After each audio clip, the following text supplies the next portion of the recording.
Friends, ఇప్పుడే అందిన వార్త. మహిళలకు శుభవార్త. ప్రభుత్వ ఉద్యోగుల్లో మహిళలకు 50% రిజర్వేషన్లు అంటూ వార్తలు అయితే వస్తున్నాయి. మరి దాని గురించి వీడియో చేయడం అనేది జరుగుతుంది.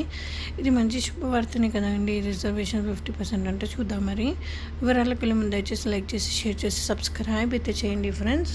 అయితే లోక్సభ ఎన్నికల ప్రచారంలో భాగంగా ఈరోజు తెలంగాణలో పర్యటించారు కాంగ్రెస్ జాతీయ అధ్యక్షుడు మల్లికార్జున్ ఖర్గే.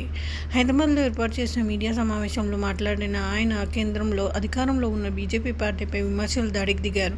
మోదీ ప్రభుత్వం పేదవాళ్ళ కోసం పని చేయదని అన్నారు. కేవలం డబ్బు ఉన్న వాళ్ళ కోసమే ఆ పార్టీ పనిచేస్తుందని మండిపడ్డారు. ఈ లోక్సభ ఎన్నికలు మోదీ చివరి ఎన్నికలు అవుతాయని అన్నారు. లోక్సభ ఎన్నికల్లో బీజేపీ ప్రభుత్వం ఓటమి చెందుతుందని జోస్యం చెప్పారు. మల్లికార్జున్ ఖర్గే మాట్లాడుతూ, తెలంగాణలో అసెంబ్లీ ఎన్నికల సందర్భంగా కొన్ని హామీలు ఇచ్చాం. ఇప్పటికీ 5 హామీలు నెరవేర్చామని, ఎన్నికల కోడ్ అమల్లో ఉన్నందున ఒక్కటి మాత్రమే మిగిలింది. ప్రతి పథకాన్ని అమలు చేసి తామంటే నిరూపించుకుంటాం.